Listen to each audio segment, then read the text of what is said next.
Selamat pagi, anak-anak, adik-adik. Pagi Pak. Sehat semua? Alhamdulillah sehat. Ini hadir semua ya? Hadir, Pak. Alhamdulillah. Selamat ketemu lagi dengan saya. Kalau ada yang belum hafal atau belum ketemu, nama saya Cahyat Rohyana. Jadi saya dosen tetap di program studi D4 Akuntansi Keuangan gitu. Beberapa materi yang saya ajar ada banyak sih, ada statistika, ada pengantar ekonomi, ada akuntansi manajemen. Tapi untuk kali ini saya diminta untuk menyampaikan mata kuliah manajemen strategik ya. Jadi nanti yang dipelajari di mata kuliah lain, dia pada akhirnya akan saya ramu untuk membackup mata kuliah manajemen strategik. Kali ini kita baru ketemu yang pertama untuk mata kuliah yang baru. Mata kuliahnya adalah manajemen strategik ya. Tapi sebelumnya nanti manajemen strategik itu apa saja yang akan kita pelajari. Nah, jadi di rencana pembelajaran semester ini terlihat di slide ya. Kalau pertemuan pertama pasti introduction ya, pendahuluan. Nah, saya besarkan dulu. Nah, untuk kali ini kita bahas mengenai pengertian dan konsep dasar dari manajemen strategik. Ada yang pernah dengar istilah manajemen strategik? Rapi atau siapa? Hauna? Belum, Pak. Belum ya? Kalau manajemen tahu ya? Apa tuh manajemen? Mengelola. Mengelola ya. Jadi pengelolaan ya. Gitu ya. Oke. Jadi untuk berikutnya nanti ada kita mempelajari perubahan lingkungan eksternal, internal, kemudian sampai formulasi strategi, kemudian implementasi, dan apa yang diperlukan dalam memformulasikan strategi juga waktu kita mengeksekusi rencana. Strategi itu kan rencana sebetulnya ya. Kita masuk ke materi ya. Jadi pada dasarnya manajemen strategik itu adalah sekumpulan pengambilan keputusan. Karena ini untuk high level kalau di perusahaan tuh ya, untuk level pimpinan. Walaupun sebagai staf bukan nggak peduli, tetap harus karena staf pelaksana paling bawah pun harus tahu perusahaan itu mengarah kemana, mau dibawa kemana, mau jadi apa ke depannya harus tahu. Karena karyawan, semua karyawan kan berkepentingan. Karyawan kan digaji oleh perusahaan dengan berharap perusahaan itu langgeng ya, sustain sampai kapanpun gitu, bahkan lebih maju profitabilitasnya, kemudian pertumbuhannya, sehingga kita kalau bekerja di suatu perusahaan yang seperti itu kan aman ya, nggak perlu cari-cari lagi gitu, loncat sana loncat sini. Jadi itu sekumpulan keputusan dan tindakan yang menghasilkan formulasi dan implementasi. Jadi ada dua bagian besar. Pertama adalah memformulasikan strategi itu sendiri, setelah diformulasikan kemudian diimplementasikan ya. Nah, kalau di dalam perusahaan, jadi kita fokus ke perusahaan ya, karena kalau organisasi itu kan ada organisasi pemerintah, ada yang nirlaba seperti yayasan. Kita fokusnya di perusahaan karena sekolah kita sekolah bisnis. Kenapa harus ada strategi? Tadi mulai dari formulasi dan kemudian implementasi, tujuannya adalah untuk mencapai tujuan perusahaan yang nanti ditetapkan. Ada hierarki keputusannya nanti. Sejauh ini paham nggak kira-kira? Paham ya? Kalau Ulbi itu pinter-pinter lah, saya tahu. Ya. Pertama itu ada formulasi strategi. Tugasnya pimpinan tuh, CEO, direksi ya. Kalau diterjemahkan CEO kan direktur utama ya. Nah, direksi itu ada direktur biasanya berdasarkan fungsi. Ada yang berdasarkan wilayah, direktur regional berapa, di mana gitu. Kalau berdasarkan fungsi, ada direktur operasi, misalnya direktur produksi, direktur marketing, direktur keuangan atau accounting, ada direktur IT misalnya seperti itu. Mereka lah yang berkewajiban menyatakan atau memformulasikan visi dan misi. Setelah sebelumnya si pemegang saham, si pemilik perusahaan, kalau BUMN kan milik negara, diwakili oleh Menteri Keuangan dan kemudian dilaksanakan oleh Menteri BUMN Pak Erik ya. Nah, jadi untuk menyusun strategi setelah pimpinan di level puncak menetapkan visi dan misi, maka kita harus melakukan yang namanya external scanning ya. Eksternal itu artinya kita mempelajari lingkungan eksternal, perubahan lingkungan, persaingan, kemudian industri itu sendiri dia seperti apa kondisi saat ini. Karena kita di perusahaan itu bekerja di dalam lingkup industri tertentu ya. Nah, kecuali kalau konglomerasi biasanya banyak perusahaannya tuh, tapi kita bicara untuk yang strategi adalah strategi yang di perusahaan dulu. Nanti ada hierarkinya, nanti saya jelaskan. Yang kedua adalah, ini saya skip ya, artinya urutan lengkap seperti ini. Yang kedua adalah mempelajari perubahan lingkungan yang ada di dalam, yang internal. Jadi eksternal, internal. Nah, dua analisis eksternal dan internal ini itu untuk menjadi inputan ketika kita menyusun atau memformulasikan strategi dalam perusahaan. Nah, level puncak juga harus menentukan tujuan jangka panjang dan strategi besar, grand strategi. Nah, misalnya tujuan jangka panjang, kalau perusahaan baru didirikan biasanya adalah survive dan pertumbuhan gitu ya. Dari infant atau bahasa Prancisnya itu enfant, awal gitu ya. Ya kayak bayi lah, bayi terus di babysitternya tuh, di nursingnya sampai ke anak-anak dewasa. Jadi siklusnya mirip seperti itu. Nah, kalau sudah mature, biasanya dia mempertahankan pasar, gen strateginya itu ya, atau memperluas market share gitu ya, dia lebih luas lagi cakupan pasarnya. Jadi grand strategi itu cukup banyak tergantung situasi dan kondisi eksternal dan internal tadi. Next slide. Kalau ada yang mau bertanya silahkan ya. Nggak apa-apa, dipotong aja.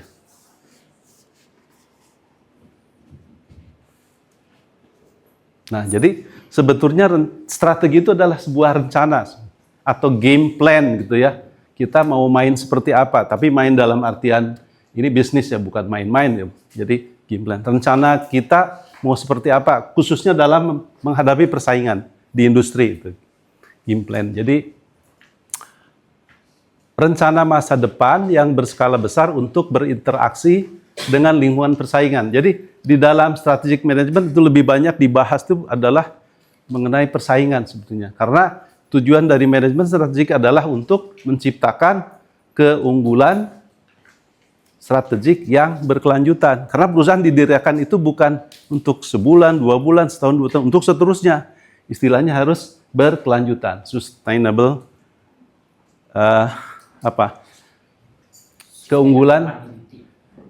keunggulan kompetitif yang berkelanjutan ya.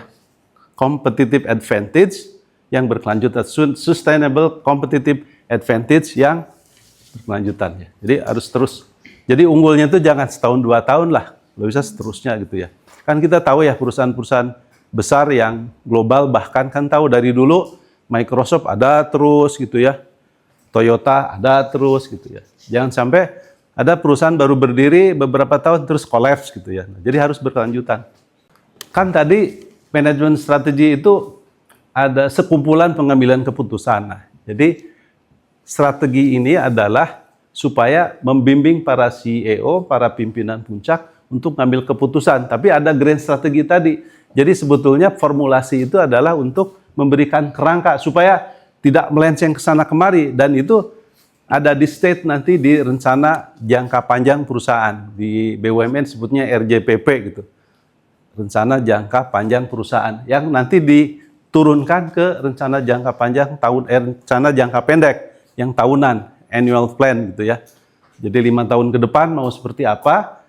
Per tahunnya harus di breakdown, kemudian langkah-langkahnya ada sampai tujuan yang jangka panjangnya tercapai yang 5 tahunan. Tapi kalau visi dan misi nggak dibatasi harus 5 tahun.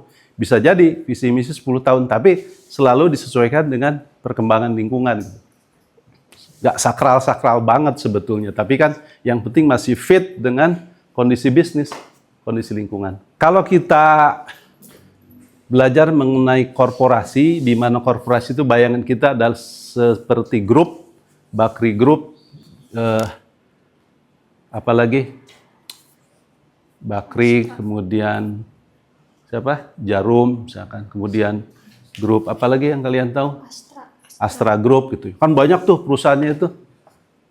Nanti di pertemuan berikutnya ada gambar banyak tuh. Ada yang puluhan gitu ya perusahaannya itu. Sampai mungkin jangan-jangan pemiliknya nggak tahu. Kan susah ngapalin. Dia punya saham di mana gitu ya. Coba kalau kita ketemu Pak Abu Rizal Bakri, Pak Anindya Bakri, nggak akan hafal saya yakin perusahaannya itu. Saking banyaknya gitu. Astra juga gitu. Banyak anak perusahaannya. Jadi ada level korporat strategi itu. Ada level bisnis dan ada level fungsi. Nah, kalau korporat itu betul-betul holding, rencana jangka panjang. Biasanya kalau holding itu nanam uangnya di perusahaan mana, bikin perusahaan baru, akuisisi, merger, atau misalkan ada perusahaan yang rugi terus, udahlah ini mah diamputasi, divestasi gitu ya, kan suka ada gitu ya. Atau dijual aja ke orang lain. Nah itu level korporat. Kalau level bisnis, sudah di unit-unit usaha, sudah di level perusahaan yang anak-anak dari grup itu. Makanya di dalam level bisnis lebih banyak dipelajari adalah bagaimana bersaing di industri itu. Misalnya industri farmasi, dia harus tahu siapa pesaingnya. Kemudian siapa suppliernya, siapa customernya. Nah, di level bisnis seperti itu. Kalau di level fungsi, di bawahnya menerjemahkan strategi yang ada di level bisnis. Misalnya marketingnya gimana, human capital atau SDM-nya gimana, kemudian IT-nya gimana, accounting atau financialnya gimana, seperti itu. Jadi ada tiga level ya. Nah ini hierarki tadi yang saya bilang, kalau visi dan misi dan tujuan, kemudian filosofi, itu tanggung jawab Dewan Direksi itu. Makanya contrengnya 2 tuh. Dia yang lebih berkewajiban dan bertanggung jawab untuk itu merumuskan visi, misi, tujuan, dan filosofi. Vice President juga contrengnya 2. Jadi satu level di bawah direksi juga kan termasuk level puncak ya. Kalau yang baris kedua, grand strategi, nah itu bisa langsung diterjemahkan oleh satu level di bawah direksi. Misalnya di situ dinamai dengan Vice President. Setiap perusahaan beda-beda biasanya namanya itu ya. Ada General Manager, ada Senior Vice President, ada Vice President, tergantung kesepakatan di internal. Nggak diatur dalam undang-undang atau di dalam charter pemegang saham. Kalau tahunan, nah mulai diturunkan tuh ke manajer bisnisnya. Misalkan di bisnis farmasi tadi, dia menetapkan apa tujuan tahunan misalkan. Nanti di unit bisnis yang lain juga gitu. Jadi udah diturunkan tuh. Jadi nggak semua diborong sama level pimpinan paling puncak gitu. Dibagi-bagi lah, di cascade ya ke bawah. Nah kalau diringkas, sebetulnya nanti kan dirinci juga. Kalau diringkas seperti ini. Jadi kalau dalam proses manajemen strategik itu besarannya ada 3. Ada komitmen. Komitmen itu mirip formulasi tadi sebetulnya ya. Rencana tadi. Kemudian keputusan pada saat eksekusi. Memutuskan harus milih vendor mana, harus mempertahankan pelanggan yang mana, dan seterusnya milih sumber daya yang mana, itu ada di keputusan. Nah, action itu setelah kita ngambil keputusan berarti dilaksanakan gitu actionnya. Ada sebelum keputusan itu merupakan salah satunya kalau didetailkan jadi program-program aksi. Nah, apa yang dimaksud dengan strategic management atau gunanya adalah untuk mencapai strategic competitiveness, untuk keunggulan strategik. Kemudian untuk memperoleh keunggulan strategik yang sustain, yang berkelanjutan. Dan ditandai dengan profit atau laba yang di atas rata-rata industri. Nah, kalau profitnya di atas rata-rata industri juga tumbuh dan seterusnya, maka bisa dikatakan itu unggul. Karena unggul itu bisa dengan market share, bisa. Tapi kan market share nanti akan berdampak kepada profitabilitas juga. Di ringkesnya itu sebetulnya proses itu. Kalau detailnya seperti ini. Jadi ada input, ada proses atau strategic action, ada outcome atau output. Nah, jadi inputnya adalah strategic intent, kemudian visi misi yang didorong atau diwarnai oleh tadi analisis lingkungan eksternal dan internal, external scanning dan internal scanning dalam perusahaan. Yang harus diformulasikan pertama adalah business level, tadi corporate level, business level, dan level fungsi ya. Kemudian ada akuisisi misalnya, ada restrukturisasi kalau perusahaan harus berubah tujuan, berubah arah.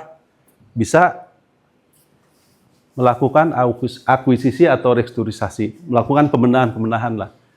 Juga untuk pengembangan pasar bisa sampai internasional, makanya kita nanti pelajari strategi internasional. Kemudian sumber daya itu kan bisa punya sendiri, bisa sewa, bisa bekerja sama, jadi nanti ada materi kooperatif strategik. Nah, dalam mengimplementasikan strategi itu, jadi kita harus punya tata kelola yang baik, yaitu corporate governance. Ya.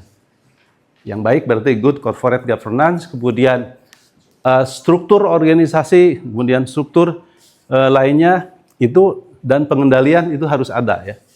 Dan struktur itu harus mengikuti strategi. Jadi structure, follow, strategi itu kata kuncinya.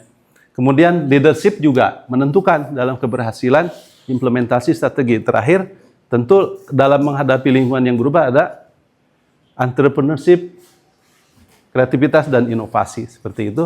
Nah, harapannya adalah tadi strategic competitiveness. Jadi keunggulan strategik yang berkelanjutan yang ditandai oleh profitabilitas di atas rata-rata dari industri. Sampai sini ada yang mau bertanya? Sebelum saya lanjut. Saya, Pak. Ya, Hauna ya. Ya. Apa?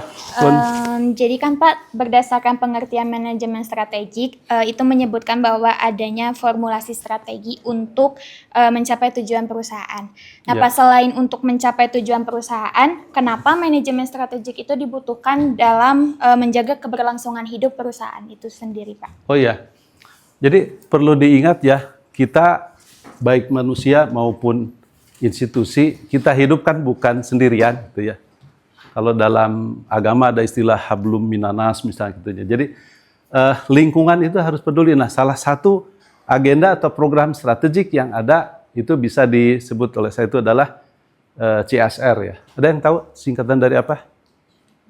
CSR, Corporate Social Responsibility. Nah, sekarang ada green economy, ada green accounting, bahkan ada green logistik. Kalau kita nggak peduli terhadap lingkungan, di mana perusahaan kita berada, rada susah untuk, saya katakan ini bisa berlanjut ya.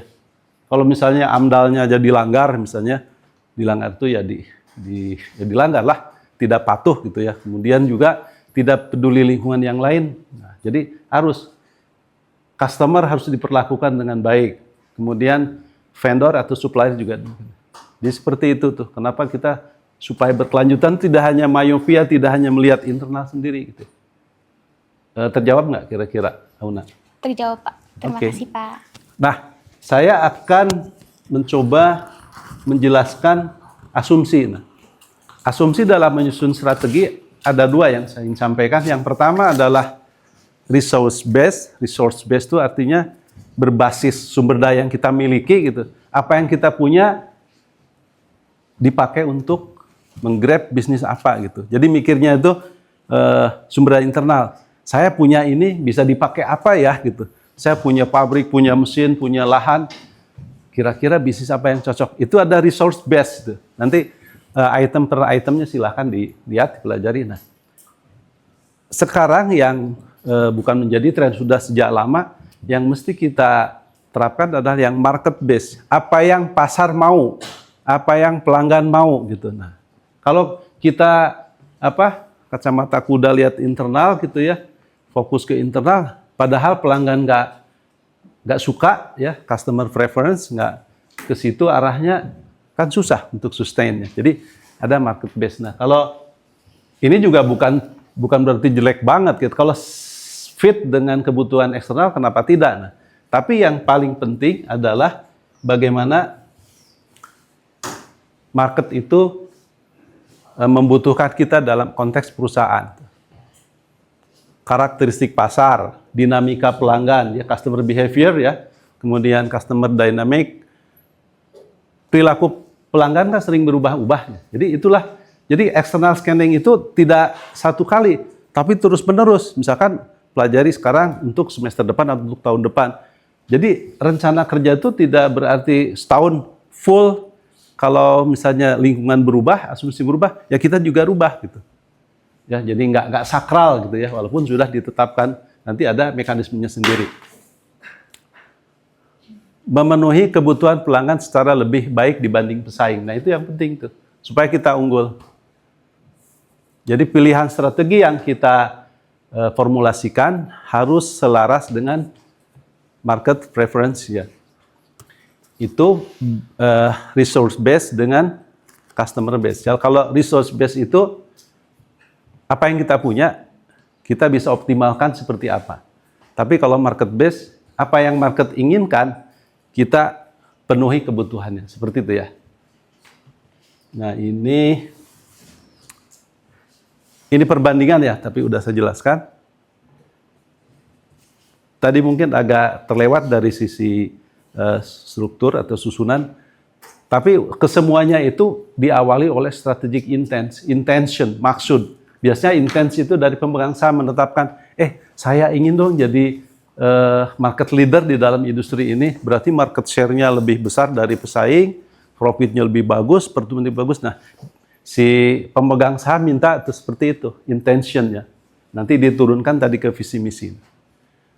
Itu kan dari strategic intent ke visi dan misi, nggak saya tulis visinya. Jadi setelah pemegang saham menyatakan keinginannya, kemudian direksi menyusun untuk menjawab intention pemilik saham itu dengan visi dan misi, gitu ya. Izin bertanya terkait formulasi strategik. Pak, dalam merancang formulasi strategik bisnis perusahaan itu, biasanya sisi apa saja yang perusahaan pertimbangkan gitu? Oh ya, sebetulnya di dalam gambar yang lengkap tadi, yang ada roadmap yang ini nih, itu ada jawabannya, cuman mungkin ini nanti harus dijelaskan pada saat pertemuan-pertemuan berikutnya. Nah, semuanya ini adalah pertimbangan-pertimbangan yang harus dilakukan. Nah, tapi kan lahirnya dari mana? Pasti dari input. Nah, yang utama adalah kita mempelajari perubahan lingkungan. Itu yang harus dipertimbangkan. Kemudian lingkungan internal itu sendiri. Barangkali sumber daya manusia kita, misalkan kalau dibikin demografi, ini yang udah senior, kebanyakan nih udah senior, nggak di-update atau nggak di-upgrade pengetahuannya. Nah, kan harus dipertimbangkan apa mau dipertahankan, padahal teknologi udah banyak berubah. Ada IoT lah, ada AI. Nanti kalau generasi yang senior, dia adaptif nggak? Kalau nggak adaptif kan jadi beban, bukan jadi capital, tapi jadi liabilities.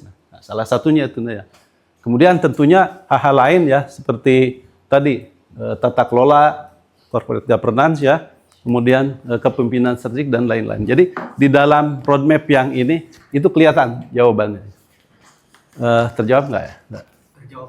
Oke, ya. Ya, seperti yang kita bahas dari awal, kita membahas tentang manajemen strategik. Dari awal selalu disinggung tentang formulasi dan implementasi. Ya. Bisa kita simpulkan bahwa manajemen strategik ini berupa rencana suatu perusahaan untuk meraih sustain competitive advantage atau sustainability. Ya. Pertanyaan saya adalah, bagaimana manajemen strategik ini beradaptasi ketika ada situasi di mana ketidakpastian eksternal terjadi, seperti krisis global atau disrupsi teknologi. Ya. Betul. Jadi yang namanya perubahan selalu terjadi, bahkan untuk kita IR 4 ya, revolusi industri keempat itu kan cepet banget dibanding dulu ya. Dulu saya juga belum lahir, revolusi industri 1 dan seterusnya. Nah, memang ini nggak boleh lengah gitu ya. Harus ada antisipasi atau mitigasi terhadap perubahan itu. Ada yang tahu VUCA nggak? VUCA, volatile, uncertainty, kemudian apa lagi? Complexity dan ambiguity. Nah, itu kan harus diwaspadai itu.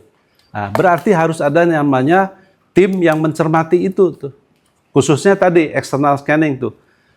Research bagian R&D itu ya harus adaptif untuk memberikan masukan kepada pimpinan. Nah, pimpinan sendiri bukan berarti nunggu, dia tetap harus melihat. Nah, pimpinan bahkan punya wawasan yang lebih luas harusnya. Tapi nanti dibantu oleh think tank lah kalau di istilah saya itu, tim pemikir ya di strategic management. Pak, sekarang dunianya sudah berubah, bahkan apa-apa pakai AI, apa-apa pakai internet atau IoT ya, Internet of Things.